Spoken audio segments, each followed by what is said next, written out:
everyone. My name is Karen Visser. I'm the Director of Professional Development at Play Pension. I'm very happy and excited to be with you guys. I'm talking to you from the international office in South Africa, so very sunny South Africa. I know most of you guys are in very cold weather. We're almost dying of all the heat. So it's really a privilege to speak to you today. Just a few things to start off is to say that if you want to ask any questions during the time, you'll see that there is a Q&A box where you can type in your questions at any time. And then also remember that this session is also being recorded and you will receive a recording just after the end of this session. Okay, so like I said, in South Africa, my profession, I was a teacher many years ago. We are currently also the exclusive distributors for Play Pension in South Africa. We've built a very big business in South Africa with the help of Play Pension and also with Focus, what I'm going to share with you. And tonight, I just want to give you some very exciting things that you could look at to maybe help you expand your business. And I know you're going to definitely benefit from this. And I think a lot of us that work with clients know that we all have the same challenges when we work with certain parents. And I think the main thing these days are parents are much more educated. They Google everything. And there's mostly two types of people that start looking online for help for their children. So the first one will be when parents will get notifications from school that say there's some other problem with your child, behavior-wise, or the other reason people mostly start looking for help is when school performance was fine up to grade 4, grade 5, and all of a sudden there's issues and there's big red lights that makes the parents a lot, it makes them concerned. So if you are a professional tonight on the webinar or a teacher maybe, I don't know if some of you feel like that. I feel like that a lot of times when I sit with parents. And, you know, as a professional, you will, just by talking to parents, know exactly what are the issues that we need to address, because we've got all this knowledge and we've got all this experience. But it's just as if these parents sometimes just don't understand or see the urgency and the severeness sometimes of this problem. So I feel like that a lot of times because I just sometimes want to say, I can really help you and this is the reason. But sometimes also, you know, some of these parents will feel that, you know what, maybe this is going to go away. They will also say, I'm sorry about that. Okay. And they will also say, you know what, maybe my child will outgrow this. And sometimes, you know, they leave it and it just goes on, and then it's a year further, and then the child has fallen more behind in the schoolwork. And that's a big problem. Okay. So let's look at other reasons. Sometimes, you know, a lot of reports that we get is that parents don't really understand the terminology of the reports, and then they don't really understand how important, you know, the facts on the reports are. So complicated reports sometimes also hinder them from enrolling into our Play Pension system. So Focus was developed about 4 years ago. It's a CPT test. I'm just going to show you here as well. If we look at how it works, it's a 20-minute test. How it looks like is the screen will be black and you see that little yellow star. This will flicker on the screen very, very slowly. The target will be a colored in star, and then also they will give us a star that's only outlined. Now, what the child or the person that's doing the test must do is just press the space bar as fast as they can when they see the colored in star. Now, the part I'm going to explain to you now is what I feel sets us apart from any other test out there in the world, is that in this test, we built in auditory and visual distractions during this test. So the child will sit, or the student will sit with earphones on, and while the star is flickering on the screen. There will be noises coming into the earphones, and the sounds will be like sitting in a classroom. There will be people talking. You will never hear the words, but it's just like a rumbling or and it will go away. And then there will be new noise, like for instance, in a restaurant. So for me, this stimuli normal classroom behavior, classroom environment, but also office environment. Because if we test a child in a very, there's no sound or no normal noise going around, they can really test better. So with this auditory and then also visual distractions plays a major role for us to see, but what's the effect of what happened in normal life, in a normal classroom, with regards to the distractions. So the visual distractions will be, as the star is flickering, the star is in 3D, there will be little characters that will come on the screen, walk around the star, and go off the screen again.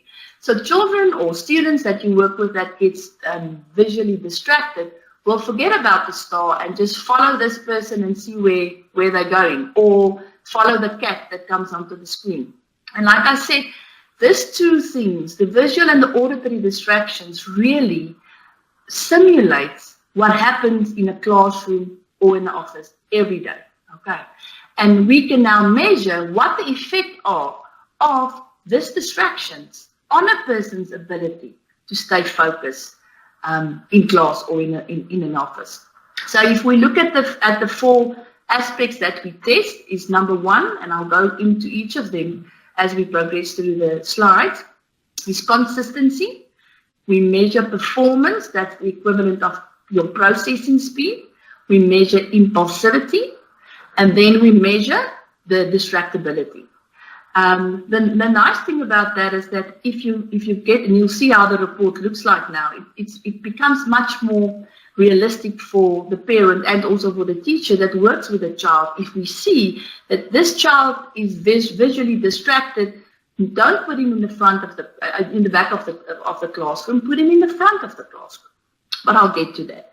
So those are the 4 constructs that we test. Now, we found, and this is just some of the visuals that we use on our social media, or we printed out some of the visuals that we use, is to ask the right questions so that the parents gives you the answer. Like, for instance, if we look at the orange block, it will say, does your child start his or her own homework by himself? Or sometimes children will start the task, and just as they start doing the task, they will say, Mom, I just quickly need to go to the bathroom, or go fetch a pen. They will interrupt themselves. It's as if they can't start and finish the task in that given time. More importantly, also keeping the quality of work at a level where it's very high. So, for instance, if you look at let's say spelling, the child will do or get a spelling test correct. You ask the spelling words, and they will get all of them correct. And then 10 minutes later, when you go back to those spelling words, they can't spell it. So that consistency of keeping the attention at a certain quality or level is just not there. Okay. If we look at the green one, this is where we will ask questions like, is your child a dreamer, or do you sometimes see dream behavior? Will your child always be last completing tasks in class? If you give them multi-step questions, do they remember? Maybe the first one, an example I always use is to say, if you send your child to the room and say, just quickly go get mommy's bag, get a $2 out and give it to dad. They will run down the hall and get to the room and maybe just don't know what they were supposed to do. And in class, the same thing. The teacher will stand in front of the class and give it instructions, 3 or 4 instructions, and then they will just, you know what, forget. They heard the first thing, and then the teacher will say, but the child's not listening, the child is maybe naughty or things like that. So that is some of the behaviors we will see in performance. If we look at the blue one, that's all our impulsive behavior, and I know this is an easy one to explain normally to parents, is when they make silly mistakes on a paper. They act before they think. They will not do something without looking at any consequences. And an important thing here for us and I've seen this through all the thousands of tests that we've done, is that sometimes that you will see impulsive behavior only in a test like this because of auditory distractions or visual distractions that make certain children or students very anxious. And as soon as they become anxious, they will then be impulsive. Okay, so that's where the distractions comes in quite good as well. And then the last one is where we ask parents, but do you really understand and know the severity of what this distractions, what the effect is of your child's ability to pay attention? So this is just some of the questions that we get. Now, this is a report. And you'll see the main thing with focus is that it's such a simple test to understand for anyone. No one has to go figure this out. If you look at this one was taken, and I took one of our personal clients now that are busy with, they first completed their first 40 sessions, then we will do a retest, and then we'll do the next 40 sessions to 20 hours and complete another test. So I'll get to our process again, but this is now when she started doing play attention with us, but this was the first test that we did. She's 8 years old, and you will see that here we've got consistency, we've got performance. Both of these building blocks, we call it building blocks or constructs, are the positive constructs of someone's attentional control. So we need the scores as high as possible. So I'm just going to use my cursor quickly, but you'll see that from there to there, that's a purple line. You're maybe not going to be able to see it, but there's a purple line where the norm group are for normal 8-year-olds taking this test. The blue line is this little girl's name is Amelia, where she did a test. And then on the right-hand side, we've got the score. Now, what's very important for me to show you here is, and this is the absolute amazing part of this test. Remember what I said in the beginning? Sometimes parents don't understand the severity of the challenge that the child is facing in school. Remember, the test is 20 minutes long. So if I would sit with a parent, I will show them, and I'm going to use my cursor again. From there till there is 20 minutes. So that's the 20 minutes that your child did this assessment. The blue line is indicative of your child's score, and it shows us that this child performed on 72%, which is not bad. You will see she's on a norm group, but we want this score to be at 87% or higher, because as the children grows older, this norm group will start going to the right-hand side, because as I indicated with the orange lines, we want to go to the right-hand side of the graph. So now this is showing you that in the 20 minutes that this person or this child was doing this assessment, only 72% of the time. So I will then break it down to minutes and say, all right, if this school period is 30 minutes long, 5 minutes along that, in that period, she lost something. And especially if you look at subjects like mathematics, where you have to keep up with the steps, if they lose a step, they don't know what's the next step, and they lose concentration. So this is just to indicate that, okay, there's about 5 minutes that we can better. So again, the consistency is not a concern. Look at the next one. This is her performance. Now, performance, like I said, is processing speed. So remember, these are the kids the homework is going to take forever. They really struggle in class to listen to all the different instructions. And again, this plays a major role in subjects like mathematics. So she got 40%. So again, the example of a half an hour period is that less than 15 minutes of that period, that child was not present. She was too slow. She missed some important facts during that period. So as soon as you show this to parents, where they can actually see that score and realistically put it in context with a school period, and then furthermore a school day, then they really see and understand the benefit of maybe enrolling them into this program, but also that if they don't do something now, the child is going to just fall behind much more. If we look at impulsivity at the bottom, again, now this is a negative construct, so now we want to go to the opposite side of the screen. So we don't want to be impulsive. Our target there is 5% or less. Okay, so she didn't have any major issues with impulsivity. Her major problem was really just being too slow to complete tasks. Important on the right-hand side, and this is very important to show you, that distractions. Now, again, it's a negative construct, so we don't want to be too far left. Now, Amelia is she's too far to the left. We don't want to be too far to the right as well. We actually want to be somewhere in the middle, because it's not normal behavior to not be aware about what's happening, around us. So that's why we call it here, we will say a child is a little bit in a bubble. They will not be aware about things that's happening around them. So that's the distractions. So if you look at this and you are a parent, and just put yourself in a parent or in a client's shoes, that if this was you and you saw a test, and this is actually a good test, sometimes we get really, really bad tests. How would you feel if this was you sitting in front of me and I explained to you all the different behaviors that you will associate with each and every one of these constructs, and this is the score? It's going to explain to you, okay, so that's why my child is doing this. This is why my child are behaving this way.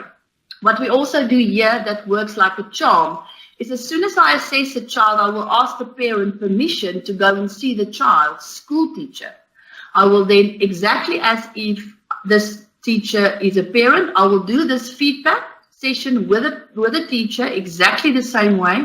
And 9 out of 10 times, I can tell you that this report lines up with exactly the behavior that the teacher sees in class. So teachers they love focus, because it just confirms what they see in class. But now there's a score, so it makes it much more realistic for the parent to understand this. And by doing that, if we go to the schools and we go make an appointment and see the teacher, the teachers now becomes much more excited about, there's someone that actually, if I can call it, got my back and see what I'm seeing. But now, because it's a scientific objective measurement, now the parents maybe see the urgency in that. So what you're seeing here is really the key in getting children enrolled into your play attention system. Okay, so let's quickly look at some other features that's fantastic with regards to focus that you will not find at any other company. Okay, so first of all, when we developed this test, it was normed on 3,500 data sets. We are currently on 11,000. We update it every year. Now, and your training is, you get online training and accreditation. So you can do that at your leisure. A very important thing is that there's no hardware necessary. You just need a keyboard. And that's great, because if you are working with a tool that has got a clicker or things like that can break, you have to send it to the supplier, you waste some time, so you don't have any of those issues with focus.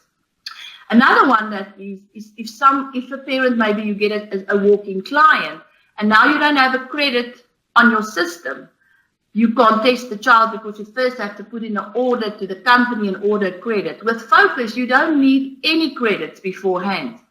You can test the children, and afterwards you can just go and purchase your credits for those students. Another one is that you will buy one license, but if you, for instance, like some of our agents, we've got, like us here in my town, I've got one office, but I work remotely at 3 other offices. I don't need to buy a license for each and every one of those sites. We use one.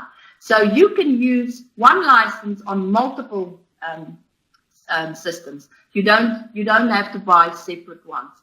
Then also, after you've done a test and you see that the mom may be filled in the wrong birthday, you don't have to test the child again. You can just go into the system, update all the information, and the system will update that, and you don't have to retest. A very important thing also is, especially if you maybe work in areas where you don't always have internet access, is that you can test offline. So you can do the test offline, and as soon as you get back to your office where you have internet access, you will just upload the data to the cloud and you will be able to get your test results. All right. And then also, like I said, easy, understandable reports. All right. So let's go on. So I just want to show you, and this is what makes us so successful in our country. And like I said, we've got agencies, we've got more than 100 in South Africa. We're up in some of the African countries. We are in the UK. So, and the thing is, we've got a fantastic system. Play Attention is one of the most impressive systems out there. All our agencies, we don't do any other intervention. We just do Play Attention. So I just want to show you with this same little girl. She did a second assessment. So this is our process. If someone wants to do a focus, we do a focus. Then we'll do 20 hours of Play Attention sessions. So 40 sessions, 20 hours. Then we will reassess. So this is what happened with her. And then we'll do the next 20 hours, 40 sessions. Parents also with us, we tell them the minimum sessions that you can enroll for to get results is 40 hours, 80 sessions. So this is why you'll see, for us, it takes about 7 months with our school holidays to get through the 80 sessions. So you'll see we did a second assessment with her on the 8th of September. So you will see that consistency went up from 72% to 81%. But look at this child's performance. And this was one of the first things that the mom and the teacher said. What the difference is they saw in class is that Amelia wasn't she wasn't in her own world anymore. I mean, that's 100% improvement in processing speed. I mean, it's amazing. But for a parent to see this makes them feel, wow, this is absolutely value for money. I can see, and remember, because this is not someone's opinion. This is a scientific, objective measurement. And the children can't remember the sequence of 7 months ago. All right. And then you'll see also with impulsivity, it went down. So because she was much more self-aware, she can even be much less impulsive. Okay, so I just wanted to show you, because I used her as an example, to show you the results. But again, this is what keeps the parents enrolled into the program. Okay, very important. Now, if we look at, how to market, because that's the main thing. How do I market? How do I get people to phone me or to find out about more that I'm doing? Is that obviously you need a marketing strategy. Now, ways in which we do it, and I'm going to explain to you exactly what we do and what we also do now with Play Attention, is that we do a lot of social media, because if we want to know it or not, that's where our clients are. Our younger clients that's got children now in grade 1, 2, and 3, they are all on Instagram. So we need to be clued up with all social media channels. We do pamphlets. We will collaborate with other professionals. We will do open days and discovery days. This is a fantastic way to introduce, especially Play Attention. We will sometimes have competitions where we've got 9 Play Attention systems in our centers. So I will put all 9 of them in a row, and then the children will come and we will say, okay, there's a competition. You're going to do attention stamina. And remember, this is now children maybe that comes for a fun day. So they've never done Play Attention at all. The parents are also there. Just introduction and making them curious. And at the end of the day, where the person that got the highest score will win a prize. So we do discovery days and open days. We do a lot of webinars and we do workshops. Now, I want to quickly just stop there. Everything that we develop, let me give you an example of one that we're doing now. Is the topic for the workshop is called Poor Reading Comprehension Can Lead to Poor Grades. Now, I know whether we're in South Africa, America, wherever, reading is a big problem because the kids don't want to read anymore. And the thing is, if they don't read and they don't understand what they're reading, they can't learn. So all the workshops that we do, we will give the parents fantastic information, fantastic tools, but it's formulated in such a way that I will create in this whole process, we create awareness about what I can test. I can test if your child is, if processing speed is a problem, I can test it. So the whole, how we formulate this is to end up to say, but the next step that you need to do to find out where your child's strengths and weaknesses are is to do a focus assessment. Because we know if I do a focus assessment, our conversion rate in our practice is 100% because we do it well. And the parents can see it. And we demonstrate, I'll show you, tell you now how we do our demonstration. We demonstrate play attention. They are so in awe at the end of that feedback session that they don't even worry about money. They don't even worry, they just want to enroll their child. Okay. So we do that. I've spoken to a lot of professionals over a few months now, and a lot of them will tell me, but as soon as I start explaining to people over the phone what I do, they will have objections like, okay, I'll get back to you, or I'm not certain that's what the problem is, or money. Your sessions are too expensive. So what we do, and it works like a charm, I will never give you a lot of information. If you phone me and ask me what I'm doing, I'm not going to really tell you what I'm going to ask you questions about your child. So we throw it back to the parents, and I will use some of those previous questions and ask them some of those questions and create a curiosity with this parent and then tell them, but listen, if you want this answered, I really suggest the first thing that we do, let's just do a focus assessment. Let's just measure your child and see where the strengths and the weaknesses are. And then, so that's all we say. I don't even go into how play attention work, and that's where we stop. And that's why I can promise you, we test between 40 and 60 kids every month, because the whole time we're doing, marketing, but that's our success rate because we do it like that. So maybe look at that, and then when at your feedback, that's when you're going to give them all the information. And something, maybe a tip for some of you guys that's got a play that uses play attention, is that if you do a feedback session, most importantly, if you can, and these parents are not divorced, but to have the husband and the wife present with the feedback. Even if we test long distance and we test people overseas, we always try and get the husband and the wife together. Okay. Now, the reason why I'm saying that is that the fathers are the decision makers. And what we do then, after I've explained, we went through the whole process of focus. I explained to you what we're going to do now. Then I will put the armband on the dad, and then we will do some play attention exercises. And this is where they actually see, but oh my gosh, this is tough. So that's a very good way to really close a deal, to get a parent to enroll if you do a demonstration. If it's just the mum still, we never ever stop a session if we did not do a play attention demonstration. Okay. So just something there, don't price. Money is the worst thing that you can talk about, because you need to sell the value. Because if you sell the value, the price doesn't matter at all. Okay. I'm just showing you some of the marketing materials that we use. So in this one on the right-hand side, you will see just creating a little bit of awareness to say, but 3 facts about processing speed. Then there's the 3 facts. And then if they can relate to one of those, I say, but listen, I can test it and we can improve it. So nice visuals like this really gets people on board to pick up the phone and phone you. So Facebook and social media is great for that. So I'm just showing you that some of the marketing material that we use really helps with that regard. Now, with all this marketing materials, we've got a whole plan at Play Attention. You also have received some notifications about our new certified provider program, in which we are really very, very excited.